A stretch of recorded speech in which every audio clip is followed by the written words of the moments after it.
Hello everyone, my name's Rejera, and today we're going to be playing a little bit of Dungeon Defenders. Now, if you've ever played a tower defense game and thought, man, I'd really love to be able to join in the action and actively do something in a tower defense game. Normal tower defense games are just a little sit back and watch, a little too much sit back and watch things happen kind of gameplay. Dungeon Defenders is for you. Now, personally, I really like tower defense games, but Dungeon Defenders takes it to the next level by adding in your own character that you can control and do things with, attack things, and actually contribute and help your towers fight the oncoming enemy. There are multiple different classes that you can be in Dungeon Defenders. This is the first game. There are actually a couple other Dungeon Defenders games. Dungeon Defenders, there's Dungeon Defenders Eternia, which is basically a reskin of the original Dungeon Defenders, or not necessarily a reskin. It's kind of a re-release, but with a few updates. It's honestly pretty dead right now. I think you can still play offline because it was a heavily online-oriented game, whereas this one is more offline-oriented. But I don't know. Anyway, let's get into a level so I can kind of show you what's going on.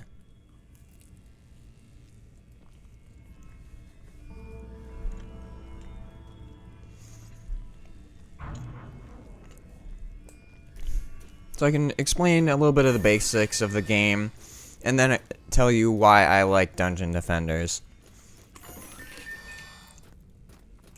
Now, Dungeon Defenders is it's a 3D action game, but also a tower defense game at the same time. Slash RPG stuff. Elements, I should say. And I'll explain that in a little bit. Okay, so I'm placing defenses to protect the Eternia crystal right here. Enemies will pour out from those doors and will come and try and destroy my Eternia crystal. And it's pretty self-explanatory for tower defense. There's always something you're defending, whether that be a pathway off the screen or some sort of central thing. In this case, we're defending, like I said, that crystal. So I'm putting up defenses right here. The cool thing about those defenses is they're not only a wall that keeps the enemies out, but they also do damage because of the spikes. Not too much, but it's enough. So I'm gonna collect a few more treasure chests and those spawn every wave, so that you can get mana and place defenses. It's really important in the starting phases. They don't become quite as important later on. Let's do a harpoon. Let's face that way. Okay. Let's see. Get another harpoon. Okay, that's about it. That's all we can do right now. So I'll activate the crystal, and that'll enter the combat phase where enemies start spawning from the doors. So now we just kind of wait for them to get a little closer before I start going in on them.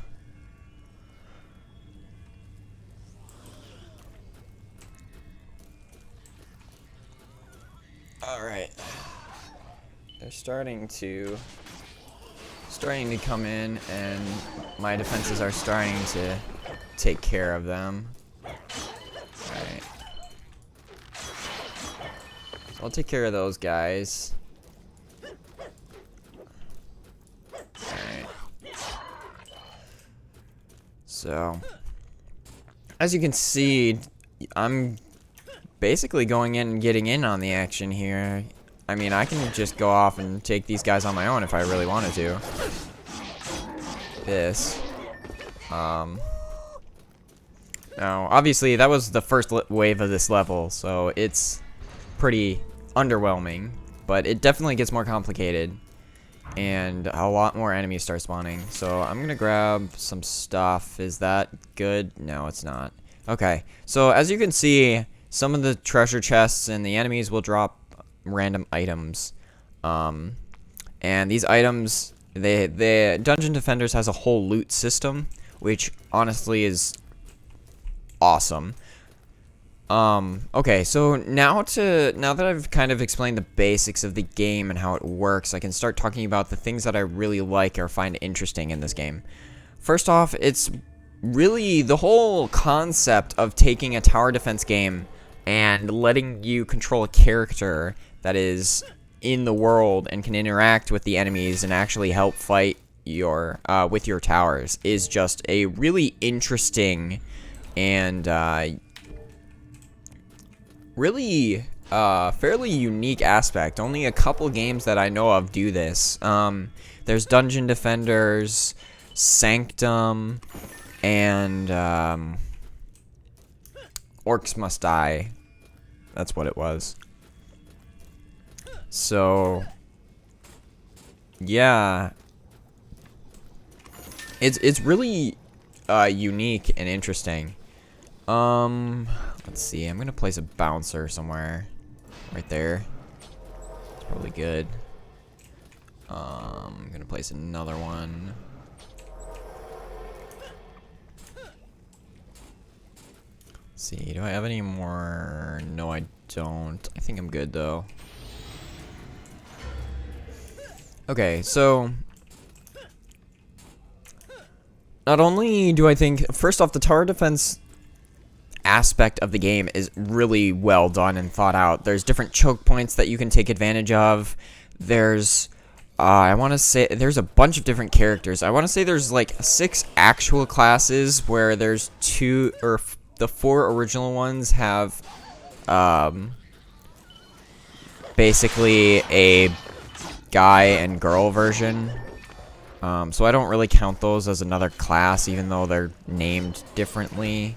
Although I guess they're slightly different, if I remember correctly. They like have slightly different abilities or something like that. But a lot of the characters, besides those obvious gender swaps, are actually really unique and have a completely unique and interesting kit all of their own. For example, there's a wizard that has his towers are mostly about dealing damage and dealing AoE damage quickly and kind of in one blast, basically. Where he's not really good at defensive type things. He's good at killing large crowds quickly. He doesn't want to hold them in a specific area for lengthy periods of time. Whereas the knight that I'm playing does actually have things that can hold enemies in a kind of in one area. Like they have these bouncer blockades, they have these spike shields, that kind of thing. And combining all of those, you can hold a character in one area. And that's just a couple examples of the way that the characters are designed differently. One of them can't build towers, but builds like his own army of monsters, so it turns this game into an RTS, basically. So it's honestly, all the characters are really brilliantly designed, and once you start getting in multiplayer, especially, where this game really shines, you can have a combination of different characters, all kind of working together and setting up and using their each individual's abilities collectively in a way that really makes them even more effective than when they were separate. For example, the Huntress doesn't have any defensive abilities or defensive like blockades or something like that. But the Huntress does have different traps and things that do different elemental based damage. So, if you get a Knight, like the one that I'm playing, and a Huntress together, the Knight can hold off and build up a bunch of blockades and things, where the Huntress then can set up all of her traps in an area, so that together the Knight's blockades are holding the monsters in the Huntress's traps. And there's just a bunch of things that you can do like that in multiplayer, where the characters have really good synergy and make the strategy of the game extremely interesting. I'm just gonna check to see if they're okay. I got all the treasure chests, and I think I'm pretty good. So I'm gonna start again. All right, so you can see up on the top right, there's 0 to 174 monsters. So we're gonna have quite a few more monsters this time. Those guys are, well, you can see those guys are basically suicide bombers. Yeah. So, alright, I'm gonna actually level that up. Or not, because I got attacked. Okay. Alright.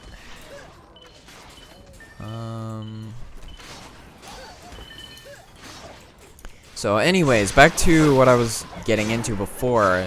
Not only do they have unique characters, and honestly, it's a pretty good tower defense on its own right. I feel like it'd be a really satisfying game to just watch, even if you didn't have a controllable character. But you can also, the characters themselves add such a depth to the game. Each character has RPG elements, so the character levels up and you increase stats and you can build characters in unique ways. Like, say you want you want a character that's all about dealing a bunch of damage itself. I just found some good items there.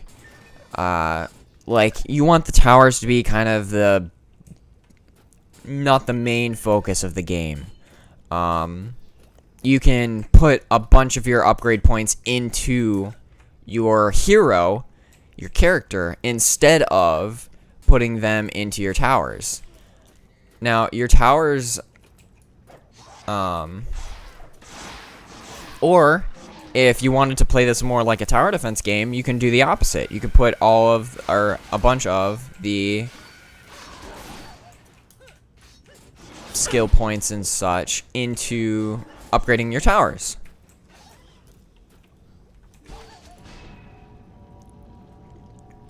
The characters also have a really detailed and interesting loot system.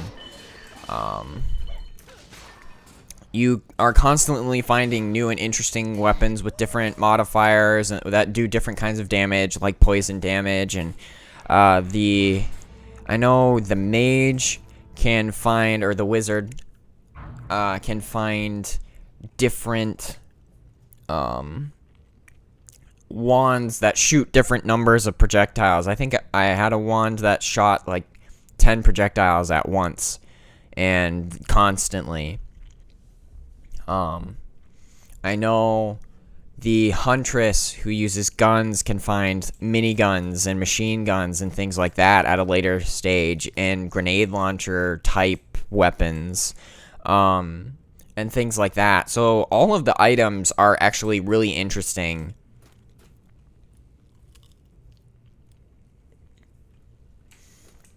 So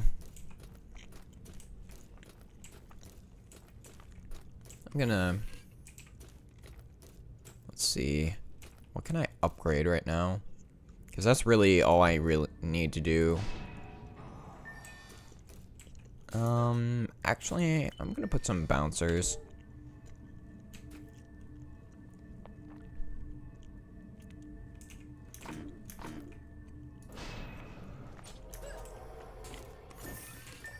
Put it there. Put it there. Mostly so that my crossbow bolts, launcher things, that I don't remember what they're called, can actually get a good shot at them as well.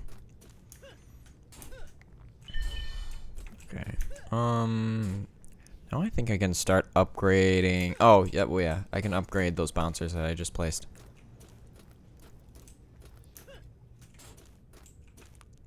Let's see. There we go.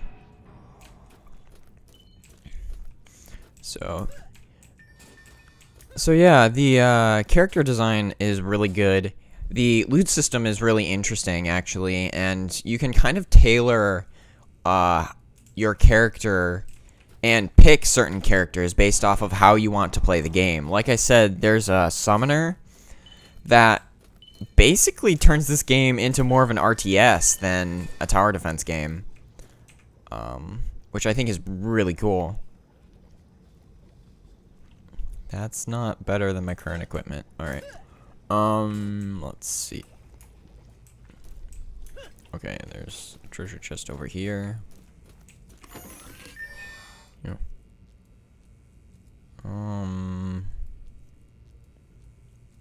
Sure, let's equip it.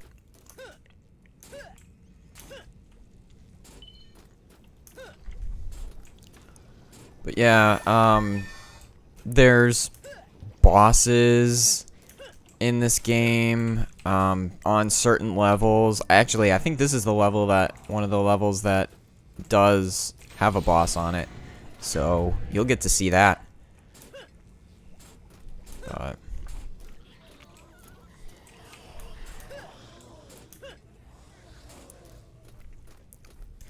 alright, so now we wait for them to get close, and then we just go and, you know, slaughter them. Alright, let's get into things here. I like the knight because he's really up close and personal. And you can just like mow through a large chunk of the enemy. I'm gonna back off for a little bit. Take care of these guys.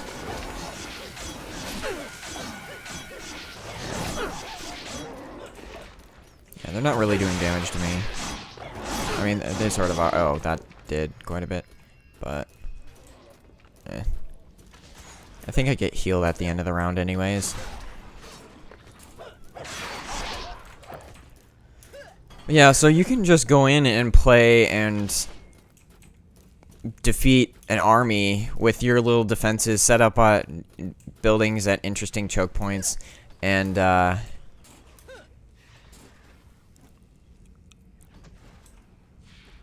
let's see. I'm gonna place one up here just because it seems to be, or rather, I should probably place one up there. Just because it's okay. So I gotta upgrade. Okay, so that does actually shoot things there. Okay, so round 2's coming up soon. Or not round 2, rather, just a lot more enemies. Alright, so I could set up this. So I can start building something there so I can start shooting things over there. Alright. So I can take care of these guys pretty easily. Alright, I am going to heal. There we go. Okay, so we completed that wave. Wait for it to get to... Okay, final wave. And, yep, there's also a boss here. Okay, so Alright, now I can show a little more how the character upgrade system works. Obviously, I reached level 9. You get experience from killing enemies. That's pretty standard. Have equipment. The armor is pretty standard. You have a hands slot, feet, chest, head, a weapon. Sometimes some characters can equip 2 weapons. It depends on the character. You also have a pet slot, which you can equip a little pet that follows you around, gives you bonuses, that sort of thing. Let's see. That, and that. Okay. Alright. So, I already have quite a bit of mana, so let's start upgrading stuff. Because there isn't too much more I could really build. Oh, well, I guess I can start building some towers that are focused inward, because I know the boss spawns like right where the Eternia crystal is going to be, basically. So I'm probably going to do that right now.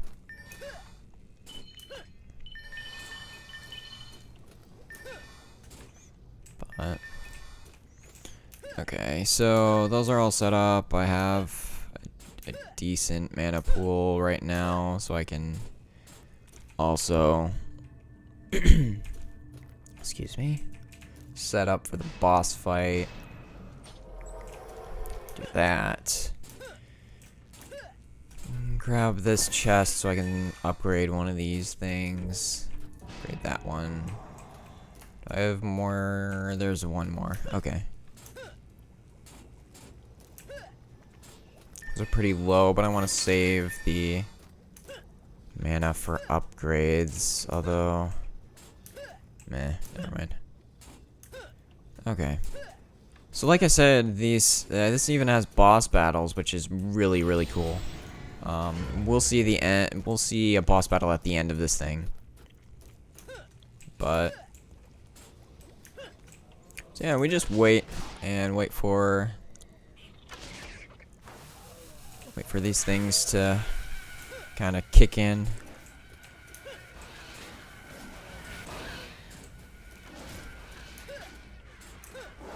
Oh, interesting. These guys attack these up here. I didn't know that, so that's kind of interesting. Yeah. Those will probably die this round, but I'm not too concerned about them.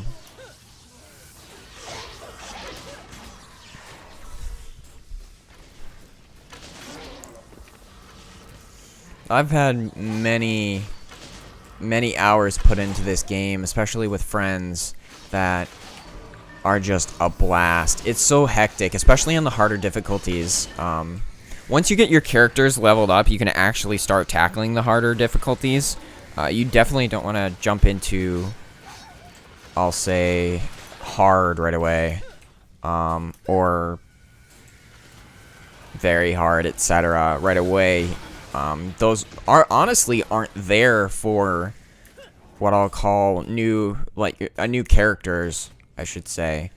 Those are definitely, like, I don't think you can beat the game or beat a level on very hard with a brand new character, even the first level. Those are there so you can revisit levels and take on just larger swarms of enemies, and they'll be tougher and have different status effects, and it'll be more hectic, that's for sure. It's actually good. Oh yeah, it's actually good. Okay, equip that. So we'll just wait and let things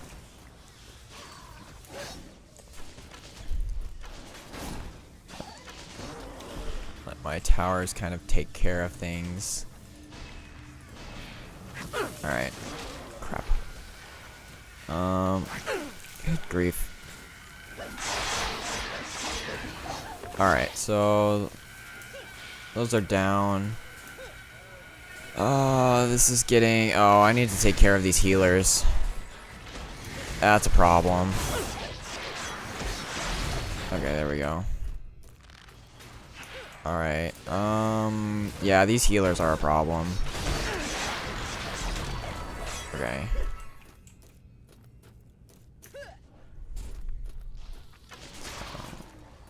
Gonna go over here. I'm gonna try and... Oh dear. Okay, so the boss is gonna spawn soon. I'm gonna try and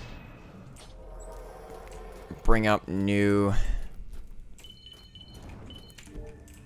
defenses. Okay, go. I'm gonna see if there's any new weapons that I can grab that are actually good. Sure, it does more fire damage, but I don't really care about fire damage. Equip a shield. Okay, I can have a shield apparently. Oh! No, never mind. I thought the knight could end up dual wielding eventually, but I think you need to be the barbarian to dual wield.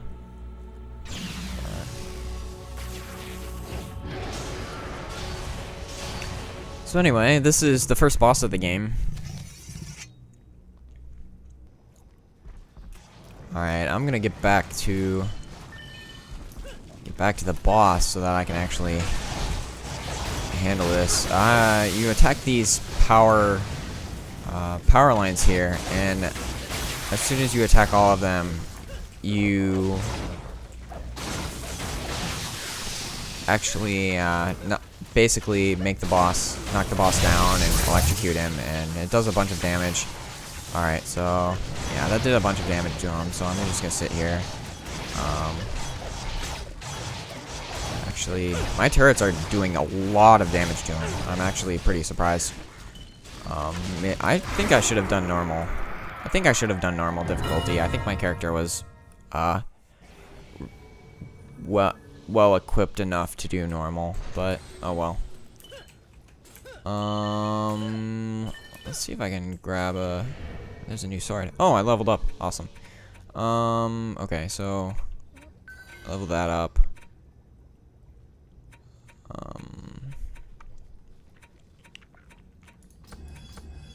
There we go. Okay, let's see if this is a better sword. Sort of is. Better raw damage. Yeah, I'll take that because it's better raw damage. The fire damage is situational. Because some are immune to fire damage, so that wouldn't entirely help depending upon what I'm facing. But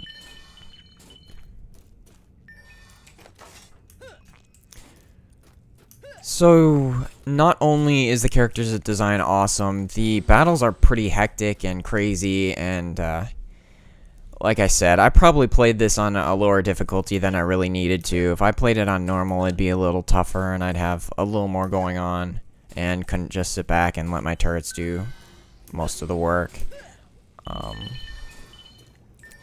But this game is a bunch of fun, especially with friends, just trying to set up optimal strategies and choke points based off of where the monsters are going to be, and trying to strategize based off of how many monsters are entering from which door, or that kind of thing. It's a bunch of fun. The Dungeon Defenders 2 is free to play. I haven't actually put that much time into it. I've only played a couple rounds of Dungeon Defenders 2, but it seems like they largely kept to the same formula of Dungeon Defenders 1, and it's a fantastic game. If you can pick up the graphics for the original Dungeon Defenders are a little dated, as you can probably see, but it's still a fantastic game. So if a little bit outdated graphics aren't a problem. I highly recommend picking up the complete collection if when it goes on sale, because I've seen it go on sale, so you can pick up the whole thing for probably, I don't know, I think it's $12. So, alright, I think we can, I don't actually want to proceed to the next level, but I think I have to right now. But if I can get back to the tavern. The huntress, squire. Okay, I'm gonna try and skip the story. There is a little bit of a story. It's not fantastic. I mean, it's not really the reason why you play the game. It's interesting because it gives the characters a little more personality, which I find really helpful. Like the setup is basically these are the kids of great heroes, and they accidentally unleashed a monster horde on the castle, which I find kind of entertaining. But yeah, the complete collection. I mean, oh, I can't actually scroll down and show you just how many levels there are in the complete collection, but there's a lot of levels here. Like, scrolling down like this, it isn't just these two and then the end here. There's a lot more in between. Not only that, but they have challenges, which you can do. A bunch of challenges. Some that you can unlock. And the Lost Quest DLC campaign.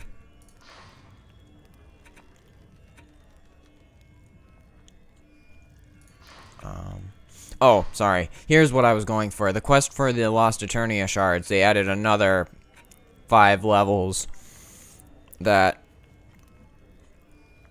add even more content to this game. So if you can get the complete pack, this game is packed with content that you and your friends can enjoy. And it is just, it's a really fantastic game. There's different things that you can change about the level, like survival mode. I honestly don't know what survival mode is. I haven't done it. I know what survival mode it does. It just keeps going, so there's no end to the level. It's like endless, and so you see how far you can go. I don't know what pure strategy does. But hardcore mode, if one of you dies, then they stay dead.